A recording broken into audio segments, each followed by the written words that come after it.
주시기 바랍니다. 네, 신동호입니다. 감독원장님께 먼저 좀 여쭙겠습니다. 저축은행 얘기하면 별로 기분이 안 좋으실 텐데 또 한번 해야겠습니다. 부산저축은행 피해자들이 국가배상 소송을 걸었다는 얘기를 들었는데 맞습니까? 예. 어떻게 생각하세요? 뭐 그분들의 그 피해자들 심정이야 충분히 저희가 뭐 그렇게 할 수 있다고 봅니다. 저도 그 저축은행을 개인적으로 이용을 좀 몇 번 해봤었어요. 그런데 난 이 피해자들의 이 국가배상 소송을 건 마음을 충분히 이해가 갑니다. 왜냐하면은 이 은행이라고 이름을 달아줬지 않습니까? 은행. 일반 아무것도 모르는 사람들은 은행, 이 정부에서 인정한 은행인데 얼마나 안전하겠는가. 이런 안심할 수 있도록 정부가 만들어준 거 아니에요? 또 피해자 구제제도, 예금자 보호제도 똑같이 적용되죠. 은행하고 똑같네요. 이름도 은행이고 피해자 예금자 보호제도 똑같고 이거 안심할 만하다. 이렇게 만드는 거 아니에요?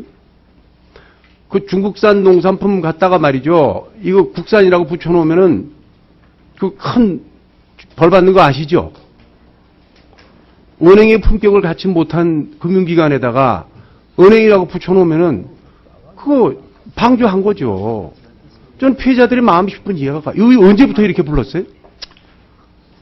제가 기억하기에는 2002년에 그 상호전축은행법을 국회에서 개정하면서 은행으로. 그럼 한 10년 벌써 된 거네요? 예, 그렇습니다. 그럼 답답하시겠어요? 다 저절로 해놓은 거 이제 뒤치다거리 하면서 이런 답변을 하시려니까. 그래서, 그럼 뭐 전전 정부 때 얘기네, 시작한 거는. 예, 그렇습니다. 여기 피해자들의 마음을 저는 이거 모르겠어요. 이제 국가배상 소송이니까 소송 당국자들이 판단해서 하겠지만은 저는 충분히 이거 이유가 있다고 생각합니다. 국가가 방조한 겁니다. 자, 그럼 이게 지금 똑같은 이제 보니까 여러 가지 감독 제도를 보완하고 또 그 기능에 있어서도 조정을 하고 이제 칼 들고 이제 조정해 나가신 겁니다. 이름도 바꿔줘야 되는 거 아니에요? 환원해서 도로? 예, 그 이런 문제는 우리 여기 정무위 의원님들께서 한번 저희들 검토를 해 주시기를 바라고요. 저희 입장에서도 이 은행이라는 이름이 다소 좀 그런 소비자들의 혼란을 초래하는 그런 면이 있다고 생각을 합니다.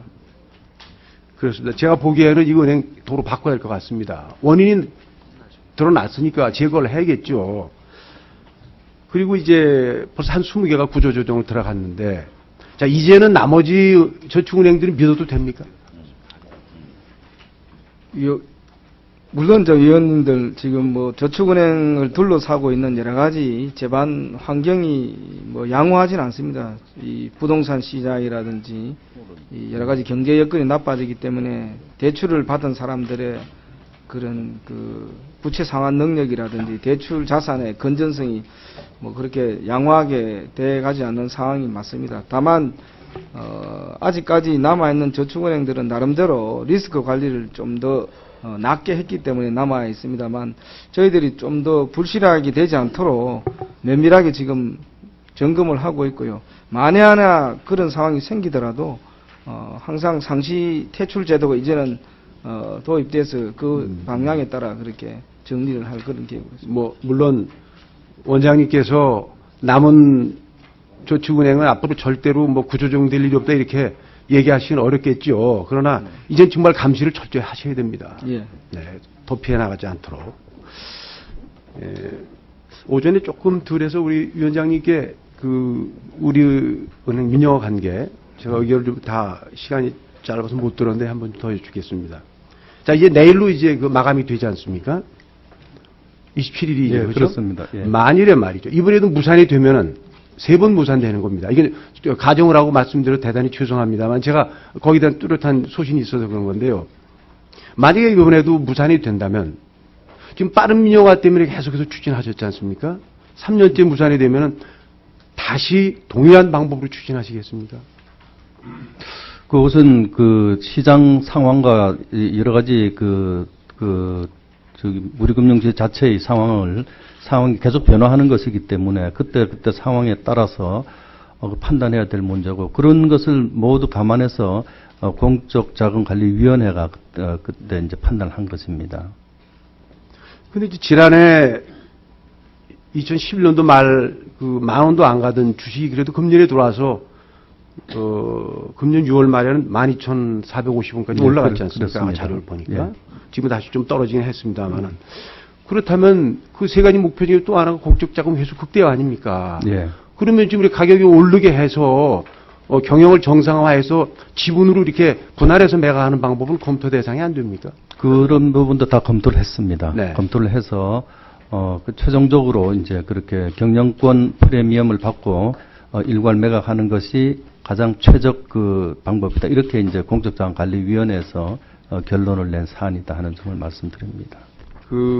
왜 이렇게 우리 금융지주 주가는 좀 다른 금융에 비해서 싼가, 이렇게 제가 오전에 예. 질문을 드렸는데 답변을 충분히 안 하셨는데 좀 더 하실래요? 네, 그것이 이제 지금 우리 금융지주회사가 우리나라 가장 큰 금융회사입니다.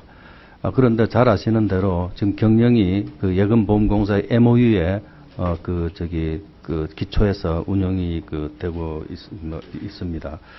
그런데 우리 금융지주회사가 지금 제대로 이제 이 시장에서 평가를 받기 위해서는 무엇보다도 중요한 것이 경쟁력을 빨리 강화하는 네. 방법입니다. 그렇게 경쟁력을 강화하기 위해서는 빠른 시간 안에 민영화를 하는 것이 바람직하다. 그렇게 볼 수 있겠습니다. 글쎄 지금 빠른 민영화를 주장하시는데 방법은 민영화 안 되는 방법으로 추진하시고 계시다는 느낌이 자꾸 들어서 그런 겁니다. 그런데 네. 그것이 이제 지금 이제 뭐 잘 아시겠지만은 이 외부 환경, 이 경제 환경 외에 외부 네. 다른 환경에서 반대하는 분들이 너무 많다 보니까 네. 이 시장 참여자들, 그러니까 이 시장과 산업에 온전히 다 맡겨야 됩니다. 정부는 시장과 산업에 맡겼는데 정부 밖에 있는 많은 이런 관련 부분에서 시장과 산업에 온전히 맡기는 것을 참 어려운 상황으로 몰고 간 측면이 있지 않습니까? 그 시장 평가가 안 되는 이유가 지금 경영진에 문제가 있거나 무능해서 그런 거 아니에요?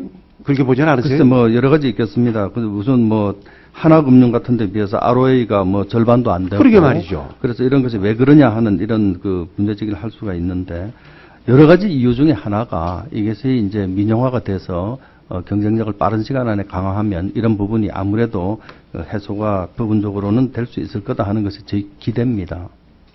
글쎄 이제 내일 결과 보면 알겠습니다만은 조금 더 연구를 하셔야 할 것 같아요. 예. 예, 수고하셨습니다. 다음은 존경하는 민병두 위원님 질의해 주시기 바랍니다.